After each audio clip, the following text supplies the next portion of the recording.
I've had some inquiries concerning the PLC project and as far as like, how it's built, the hardware involved, and so forth. So I thought I'd make this video, which would also be kind of an update to the controls of the model train project.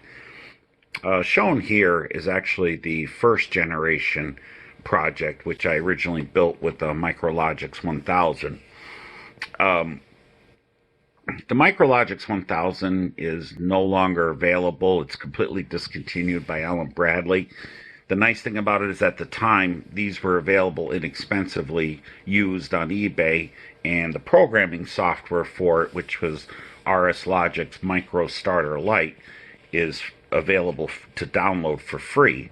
That software will allow you to program the 1000 series and the 1100 series.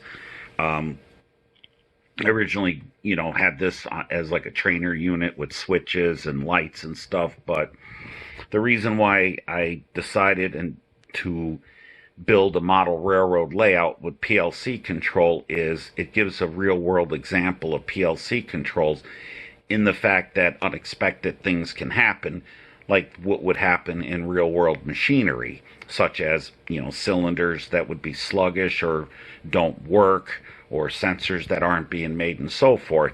So the programs written in the PLC have to account for that in real world machinery. And a lot of the parts in here used were actually scavenged from equipment that was being scrapped. In a previous job, they were scrapping equipment, which was CD and DVD equipment, and I was able to take parts off the machine and take them home. So a lot of the design of why I used what I used is based on the fact of these parts that were scavenged from the machines. So I'm going to show like something from this first generation project, and then I'll explain why I decided to completely replace it.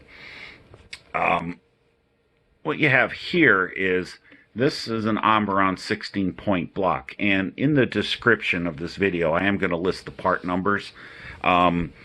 Before anybody asks, I am not going to publish the schematics or the PLC code. I mean, although this project would be considered impractical because there is computer control for trains to, make trains do different operations and stuff, I originally did this and still doing it to learn how to program PLCs. And it's kind of become a nice little pet project, and I have an around-the-wall layout in my living room, and this project is going to be transferred to it, so I'll be able to use the PLC to control the trains around the ceiling of my living room. So that's going to be the end game for this project. But anyway, this is an Omron 16-point block which has solid-state relays, 16 of them to be exact. They are the block detection. And the way block detection is done is, whether you're using tubular track or fast track, Lionel trains are 3-rail, whereas the outer 2 rails are the common, and the center rail is the track power. And the reason why Lionel went with 3-rail design is when you create things such as a reversing loop, where you have a track that goes up, loops around, and comes back into itself on a switch, or a Y, where you have 2 legs and then a connecting track. If you had 2-rail, which one rail would be the positive, the second rail would be negative, like say an HO scale, they would actually short out because they would be crossing each other. Whereas with the 3-rail, you don't have to worry about that. The center rail stays center rail, and these outer rails, well, they're both common. But what I did was, underneath here, you see, with this little, on fast track and tubular track, you have these connections for the 2 outer rail. So what I did was, by decoupling that, you remove this, separating the 2 outer rails, and I connect 1 rail to the Omron block, and this rail would be connected to the CW80's transformers common and the 24-volt common on the power supply. So when the train is sitting on this section of track, the wheels make the electrical connection across the outer rails, which also sends the common, the 24 volt common back through into this block, and then that's sent to the PLC to detect, to say, okay, we have a train in this block. So even if there's no track power and the train is just sitting there, the PLC is capable of detecting it. And the reason why I wanted to use an isolation block is, in the event of a derailment, you could accidentally have track power feed back in to this rail, which would feed back to the PLC and very likely blow out one of these inputs. So instead it would go through here, and if, say, in the event that did happen, it would blow one of these relays out, they're easily replaceable, which is a lot cheaper than replacing the PLC, because you really can't go in there and fix it.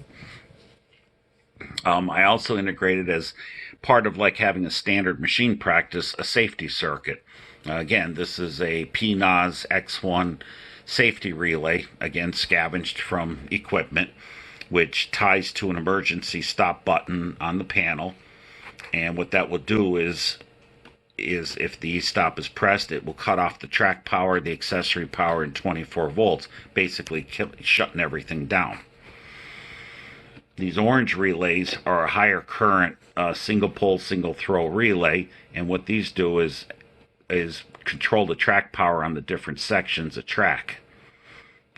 These are a higher current because the track power, of course, is a higher current than the control voltage.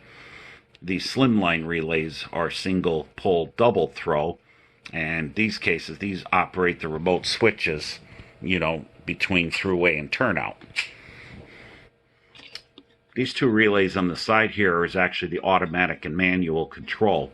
It's basically nothing more than your basic start-stop circuit, but the reason why there's a second relay, this is to select manual, because the push buttons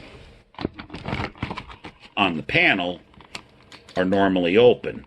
And if you ever look at a standard start-stop circuit, the stop button would be a normally closed switch. So when you would enable the start, it would energize the relay and hold it closed via one of the contacts in here. And then when you would press stop, in this case manual, it would break that circuit momentarily, de-energizing the coil and opening the contacts. So in order to, basically what I had to do is basically flip it from being a normally open to a normally closed. So that's why it's routed through the second relay.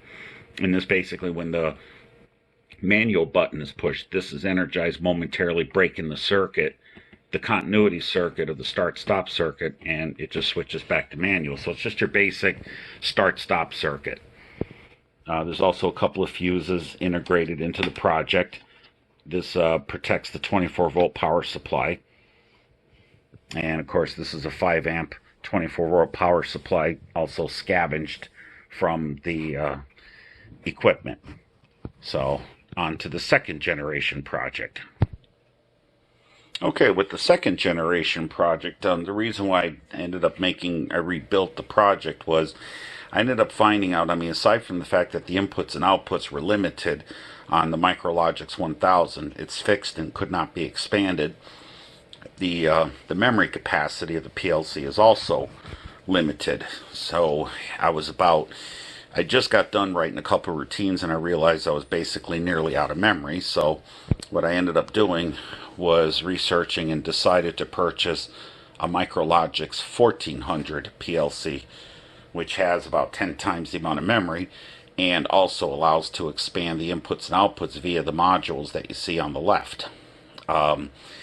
It turns out to get the software to program a 1400 series was actually not that bad. It's simply called RSLogix Micro Starter, which is software that will program all the Micrologix series and only the Micrologix series, and that was like around $155. So that wasn't too bad.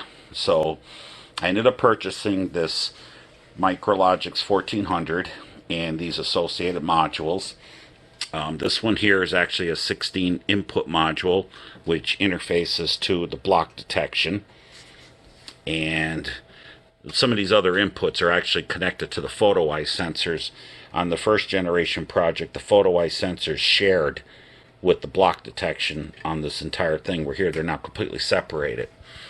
The second module is just an 8 input module, and that's interfaced to the switch feedback control, which I'll explain in a minute. This is 16 outputs. The first part of it will control the remote switches. The other one controls the track power. And this output module handles all the signals on the layout. The one thing that the first generation project couldn't do was actually sense where the remote switch positions were. And this is a proprietary module taken out of a DVD line, so this would not be available to purchase anywhere. It's basically a solid state handling board, which is actually not all that much different than this, except instead of using solid state relays, this uses opto-isolators. And I modified it because the input signal coming from the remote switches, as you can see that they're currently green, but then when you throw one of the switches to the turnout, it turns red. And how it does that is there's two back-to-back LEDs in it, one green, one red. So what Lionel calls RSC lights will be a positive 4.5 volts when the switch is on the throughway points, and negative 4.5 volts when it's thrown to the turnout. So this module was modified, so instead of a 24 volt input, it's a 5 volt input. 4.5 volts, it's close enough. And then I just relocated the LEDs just to, the colors would follow, so that if I throw a switch to the turnout, it's reflected here on the handling board. Now, if you're interested in doing something like that, what you could purchase is this module, a DST-1R4PN. And this, if I can get it to clear, takes a 5 volt input signal and converts it to a 24 volt output signal for PLC. Actually, as it says right there, 5 volt to 24 volt PLC signal converter. This handles 4 bits, so in order to handle the track switches, you need 2 of them for 4 switches, because you need 2 of them, one for each position of the switch, whether it be throughway or turnout. So, I mean, this is an alternative because obviously this origin board is proprietary. And again, as in the first generation project, I have the same start-stop circuit, which is my automatic and manual control, and the same Omron block and power supply, 5 amp. And again, the higher current orange relays are for the track power. And with the second generation project, there's actually now 6 track power sections. The main line south, the throughway east, the main line north, the throughway west, the side track, and the team track. And then this series of these slimline relays here handle actually throwing automatically the switches.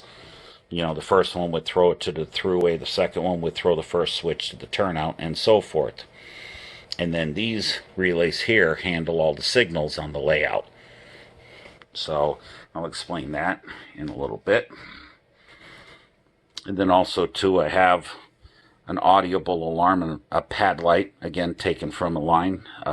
Pad light's still made, but this particular model is obsolete and discontinued. And I also have a tower light, which this was originally a 3-light tower, a green, yellow, and red. But then I modified, since I had several of these, I took one apart and added on a second yellow light, which this is used to indicate the units in manual mode. This will indicate that the controls are in automatic, that the PLC has control. This will light up when there's a soft alarm condition, and this one will light up if there's a hard alarm condition, meaning something that's fatal that'll shut down the programs. And then depending on if the audio alarm is enabled, you'll hear 2 different types of tones coming from this audible alarm, but that can be shut off. So basically, this entire section with the track power and the switch control is the automatic control of the layout for the coming from the PLC. The signals just go directly out to the layout. They will operate whether the unit's in manual or automatic mode. And so what happens is these track powers and these remote switch controls is routed into the engineer control panel, which, let me flip it around. So here on the engineer control panel, you have the automatic control coming in from the PLC into this, in this part of the terminal block, and then this part actually goes out to the layout, to the 6 track power sections and the remote switches. And the engineer control panel allows either automatic or manual control of the layout, and that is accomplished with these relays.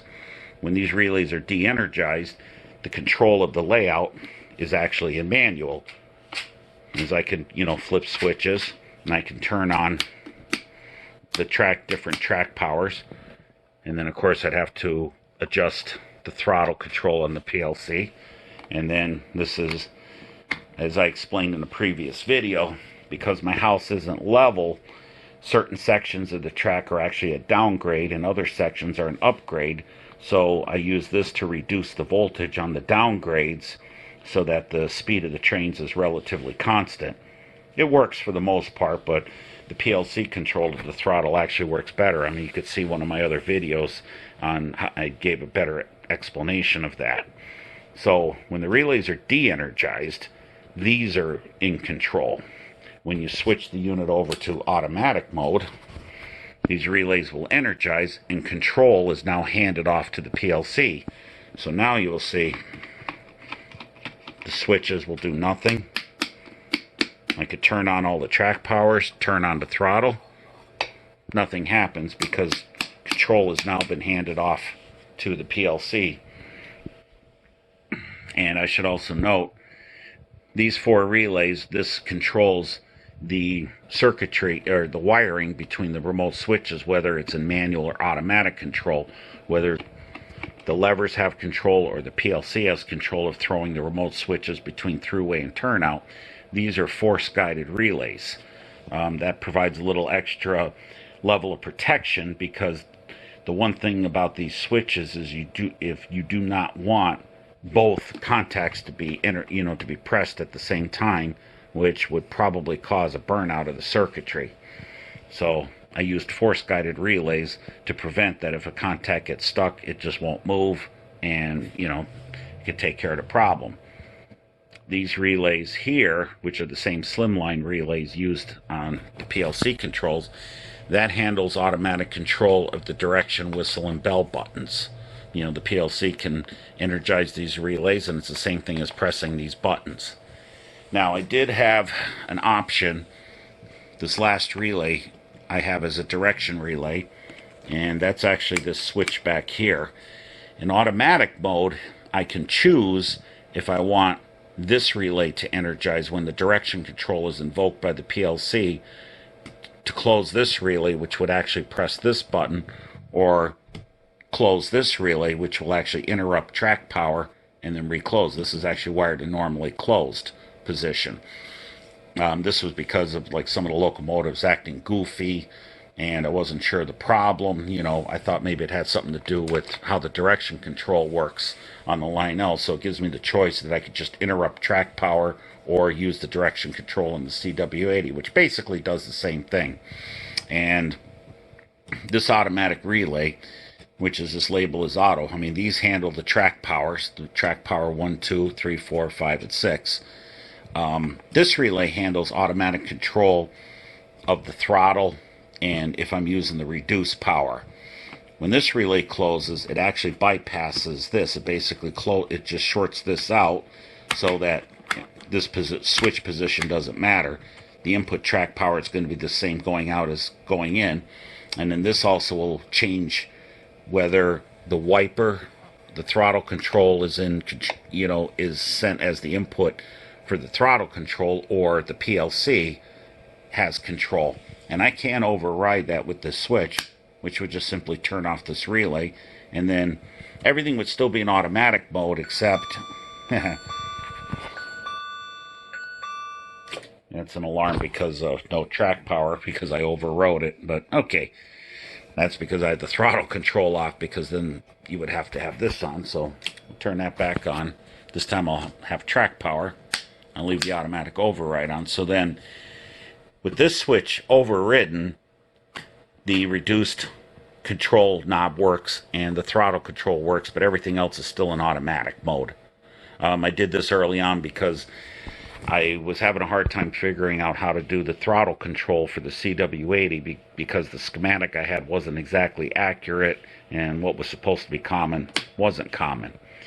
But thankfully, because of finding this signal isolator, all this basically does, as I explained in the analog control, is it takes the 0 to 10 volts DC from the PLC, the analog output, and just outputs the same 0 to 10 volts DC, but it's electrically isolated.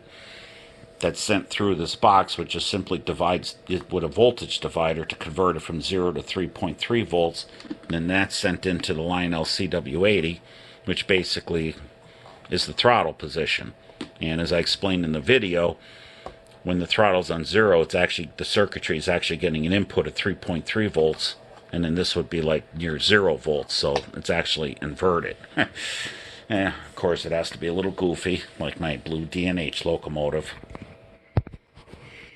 And this button box was built again, like it's again taken from a scrap piece of equipment. I mean, because it still says dispense nozzle.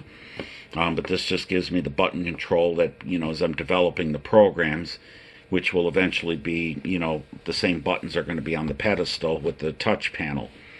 The stop button, this is used for the manual mode, and this switches the unit into automatic mode, which energizes those relays, and control is handed off to the PLC. And because, like I said, this is a normally open push button, this momentarily will energize that second relay to convert it to a normally closed contact and breaks the start-stop circuit.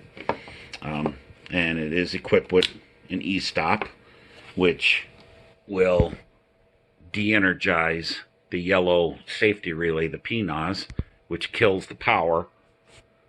As you can see, it killed the power to the track, the accessory, and the 24 volts. So everything goes pretty much dead. And it'll actually show up on the screen as an emergency stop. So you clear the e-stop, and then this will reset the e-stop, and then the lights up indicating you got control power. I'm also integrating in 2 user input buttons. There's actually this third one, but this one isn't wired up because the pedestal only has 5 buttons, so this one's just left unconnected. And that's basically the buttons in the e-stop. And then on the pedestal, that tower light and audible alarm will be integrated. I'll show you that real quick. Okay, this is the pedestal, which was actually formerly from a Sailor takeout robot. Again, like I said, this only has 5 buttons and the emergency stop.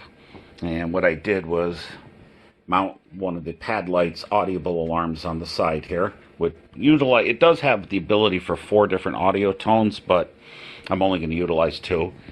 And then again, I modified the tower light for 4 lights, and that's also mounted.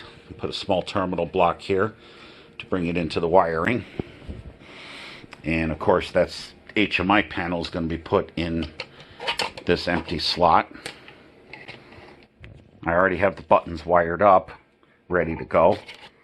And then this will be the power for the touch panel. And the interface is Ethernet, so that'll just simply be a Cat5 cable that will be taken, through here. And then I brought this down, and then all the buttons and the tower light and everything is going to be connected to this DB25. So if I needed to move this for whatever reason, I can unplug it and move it.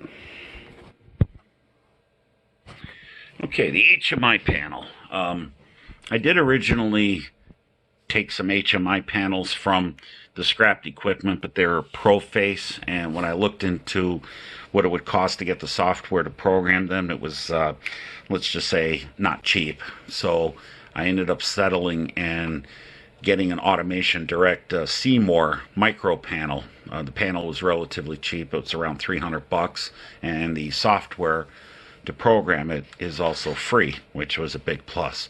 Although I do make a note, the Cmore series, the EA9 panels, which is the more sophisticated versions, they've now made the software free available for those panels now too. I also do have this 4-inch panel, which I've now recently mounted into its own box. I actually had this panel for a while. I originally purchased it with my, like when I was doing my training with my training unit. I've just figured this was actually relatively inexpensive. It's a 4-inch panel. But it turns out it has an Ethernet port built in, so I brought that out to the side panel, and of course this is the power to it. And it turns out it works very well on the project. I may use it, like mount this on a wall somewhere else so I have a second touch panel, or I'm also possibly looking into, maybe because the PLC is Ethernet interface, I may be able to interface it into my home network, and then I could plug this in anywhere where I have my home network, and I could actually control the train operations even if I'm not in the same room. So for not, not 100% sure what this is going to be end up as, but since I have this panel and it has a built-in Ethernet port, I figured I might as well use it. So I'll go over the panel. Okay, I figured this way, turn off this light, it might be a little bit easier to see. I apologize that things aren't going to be that steady in my hand, but I'll try to do. Anyway, this shows the layout of the tracks. Yeah, I don't know, maybe that might be better with the light on. Okay, so let me grab a pointer. Like I said, I don't really practice, or rehearse this stuff. I just do these videos on the fly, so, it is what it is. So, like I said, the layout, this part here is the throughway west, the main line south, the throughway east, the main line north, and then up here I have a side track, and then here is the team track. I mean, for right now, my around-the-wall layout, this is actually a spur track because there's no fourth switch. But when I rip out that trackage and rebuild it, I'm going to add the fourth switch and just call it, like I said, a team track. As in one of my videos from a while back, this was actually going to be a wide track, and actually have the ability for the trains to turn around and move the other direction. But that ended up being a nightmare, and I'd have to do a lot of suspension, when I decided that, okay, I'm going to make this eventually my around-the-wall layout, so that whole idea was scrapped, so this just became the team track. As in with the first generation project, these depict photo-eye sensors, which are beamed across the track before and after the switches. Part of what they do is if a train is within the switch, it will not allow the switch to throw because it would jam. So these basically protect the switches, from being thrown if there's a train present in this area, because there's no block detection in the actual switch. I actually did try modifying the switches to actually put block detection, and it ended up causing a bunch of electrical problems with the switches, and I had to undo it.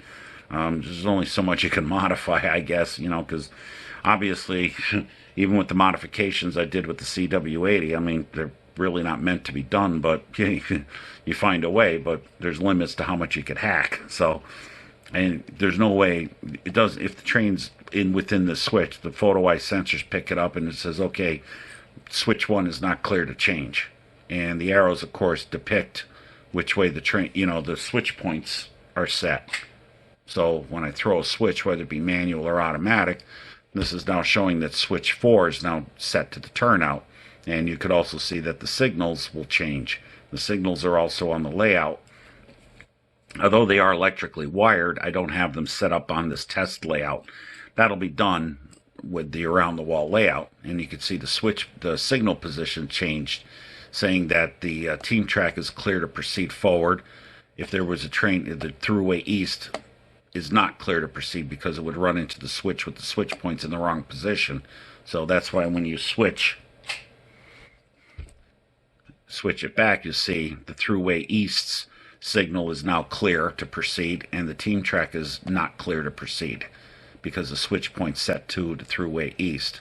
And then, of course, I have the crossing flasher on the main line north, just as in my around-the-wall layout.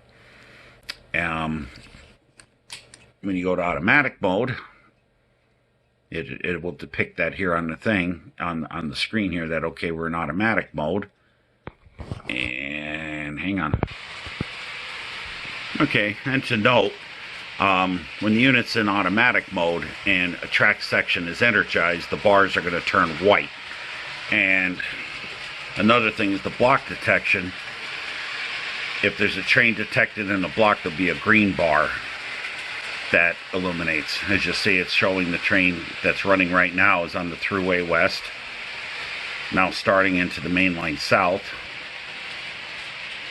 and so forth, so it could see the train as it moves around on the track, which also activates and deactivates the signals, as you can see.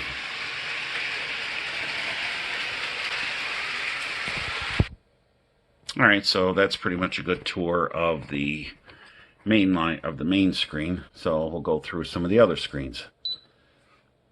These are the train operations screens, and depending on what kind of operation, there may be an associated data screen for it. Like say for the stop main line, like the run main line train just runs the train on the main line, and there's really no extra data that it needs. But say for example the stop mainline train, I would tell it, would want to know, okay, where do you want to stop the train? So you have to select what area you want to stop the train and confirm it. Say for example the main and side alternating run. What this does is this routine allows me to run the train on the main line around the layout X number of times, and then it switches and lets the side train run around the layout for X number. So I could select like how many laps I want. In this case I have it set to 3. This will just simply show the current lap count as the train's running and which train is running. And what this also allows me to do is enable or disable the whistle as the train passes through the Thruway East.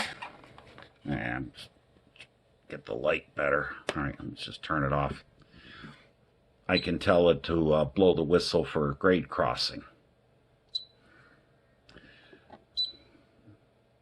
So that takes care of, like, you know, and then what's like some of these other operations, like say the interchange operations, I can select if I want, like once the operation completes, to just leave the train that's on the main line running after it's complete.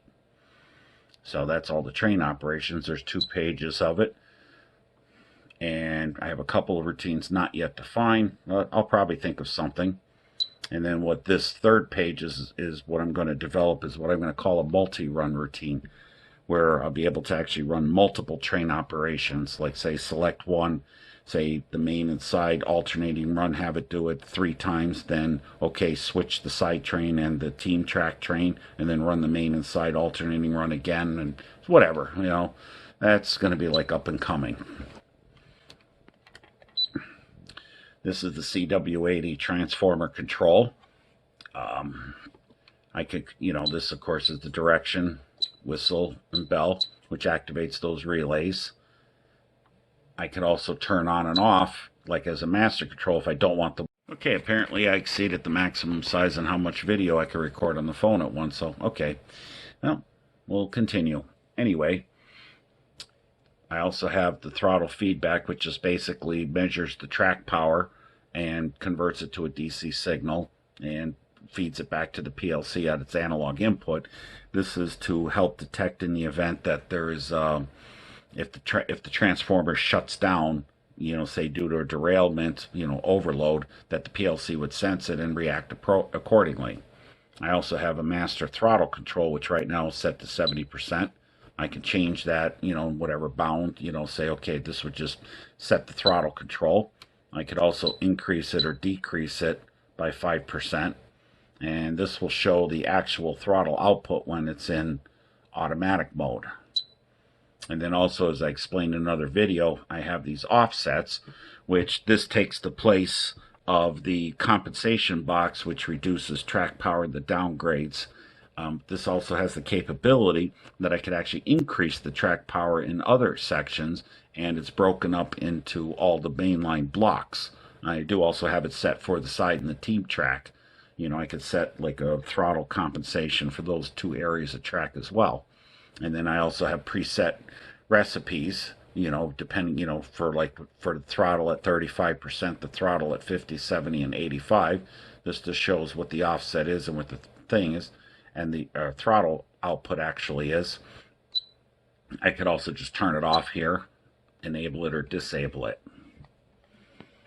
So that takes care of the CW80 control. Diagnostic screens. These are actually, you know, very good practice with any kind of machinery. Let me just start the train up. Hang on. Okay, the diagnostic screens here shows the block detections and also the photo eye sensors. The reason why there's two sets of lights is the raw input, like from the block detection, would normally be actually kind of very noisy as the wheels are rolling over the tracks. The signal being sent back to the PLC is not very clean. In the first generation projects, I used capacitors on the inputs of the isolation block to try to smooth out this chatter, but it didn't work very well. I mean, this uses a basic standardized code called a debounce with one timer on and a timer off. I mean, you could easily look up that code on its a website called Contact and Coil. But what this does is it basically eliminates the chatter. As you can watch, the red lights are the raw input from the block detection and the photo eyes, and the green would be the debounced. So this way you have a clean transition from on to off, whether it be the photo eyes or the block detections. I mean, the reason why I have it on the photo eyes is even though the photo eyes are angled against the track, but sometimes you might have a larger gap between cars and it might fool the photo eye sensor into thinking that it's clear.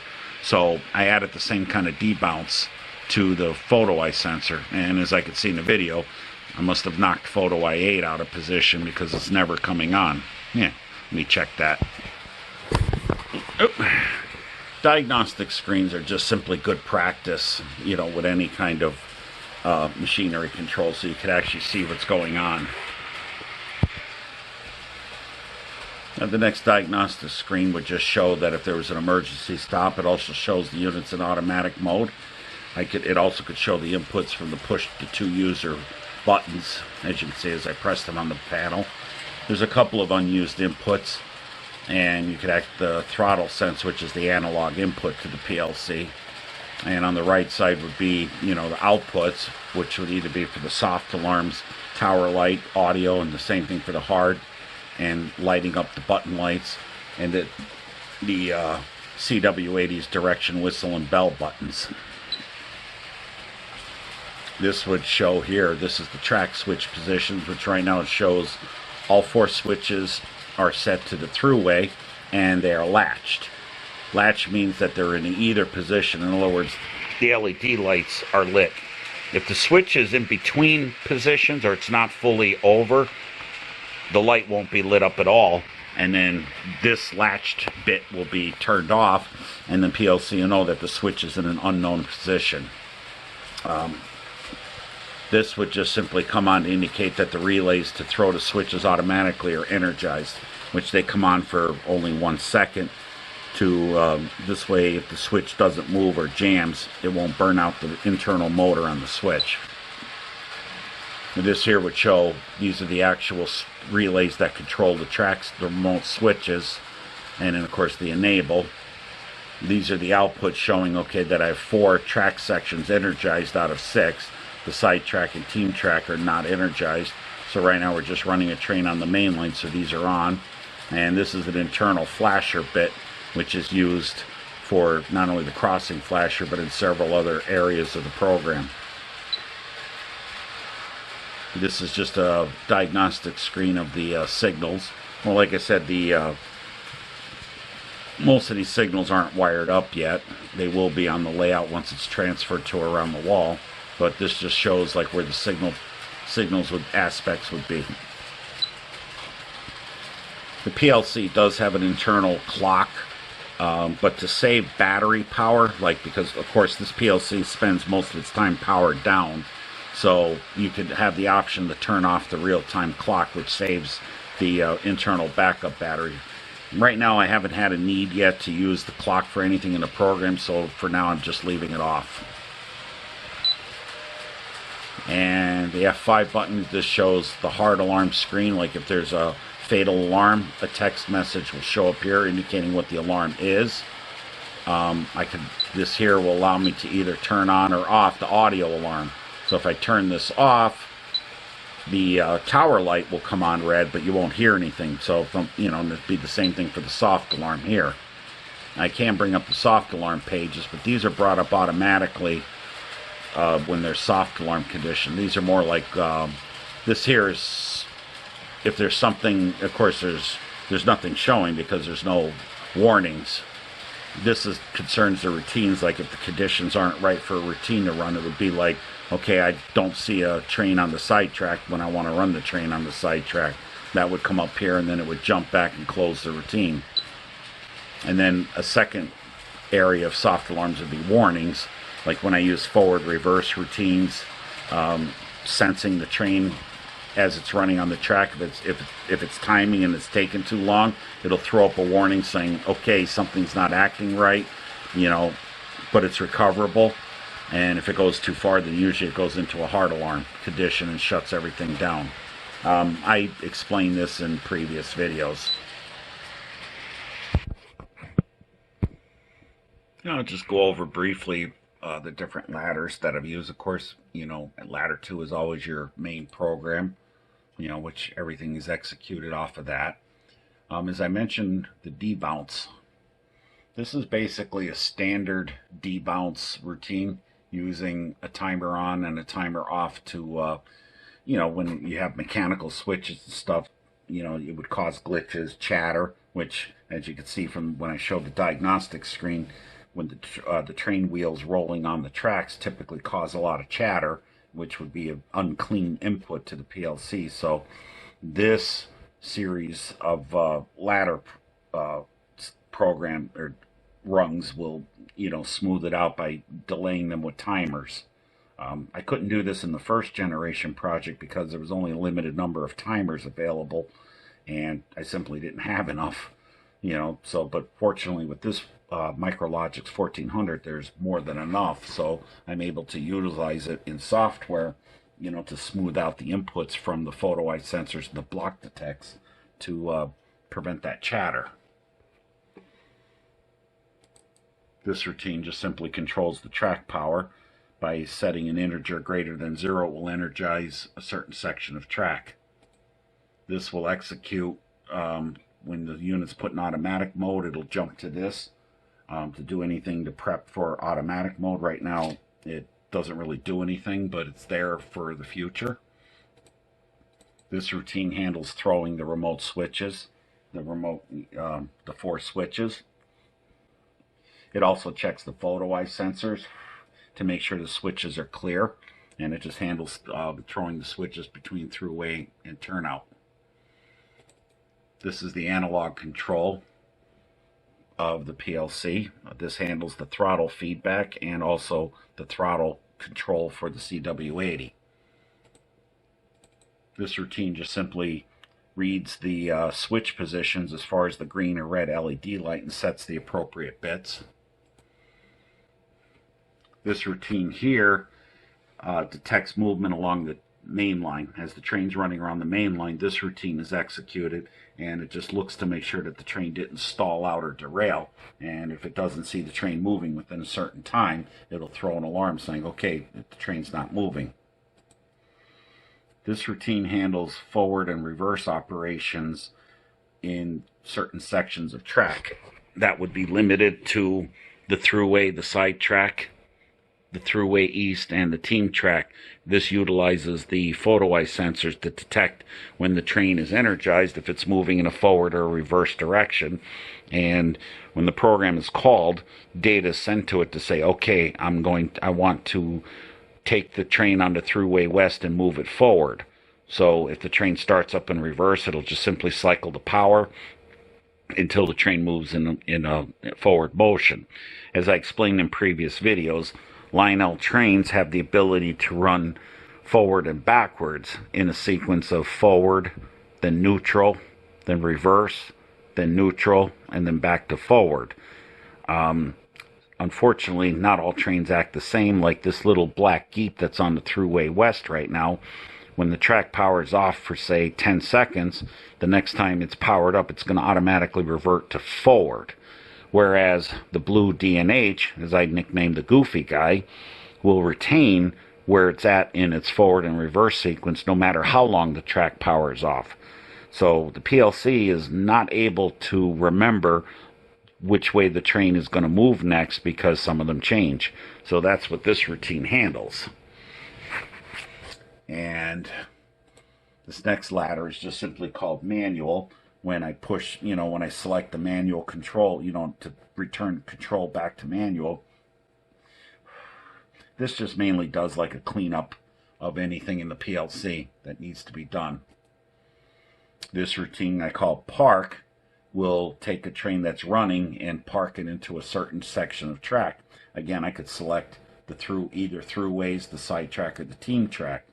But what will this also do is, as in some videos you've seen, that some trains will coast for a given amount of time and may block the photo eyes. So the park routine, if it senses this condition, it'll re-energize the track and reverse the locomotive to clear the photo eyes.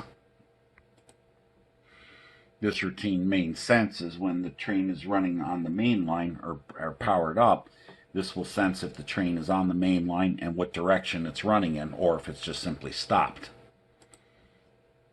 This routine just simply handles the buttons on the CW80 transformer, whether it be the direction, whistle, or bell. Part of that is that that I have these preset whistle things, like a grade crossing, which is 2 longs, a short, and a long. Which right now the track's de-energized, so you're not going to hear the whistle. And actually, the little blue or the little black Jeep doesn't have a whistle anyway. But these are pre-programmed into that routine, and they can be invoked. I just invoking them manually. Well, that's what that handles, and it also handles the bell. This routine just simply detects if there's like more than one train on the main line at the same time. It's needed in several subroutines, so I decided to make its own routine to detect if there's, if the main line is fouled. This routine, forward, reverse, main, will handle if when the main line is energized and the train moves or doesn't move, it detects the motion, if the train is moving in reverse or forward, and it would just reverse or activate the direction control and get the train to move in the desired direction. This routine just simply handles all the signals on the layouts. This routine runs even if the unit's in manual mode, so if I'm operating the layout using the engineer control panel in manual mode, the signals will still operate because the block detection and the switch positions operate even in manual mode. And this here handles the soft alarm handler, as I call it, whether it be the warnings, like if, say, the forward reverse routine is taking too many tries to get the train to go in the correct direction. Like, say, as example, my goofy blue locomotive doesn't like to work properly as far as its forward reverse. It'll send a warning. And this also handles if I go to start up a train operations routine and the conditions aren't right for that routine to operate. Say, for example, if I want to run the main and side alternating run and there's no train on the side track, well, it'll throw an alarm saying, well, no train on the side track, and the routine will end because the conditions aren't right for that. And then these here are the various train operation routines as I shown on the HMI panel. And routine 15 would be that multi-routine run, which I'll be developing.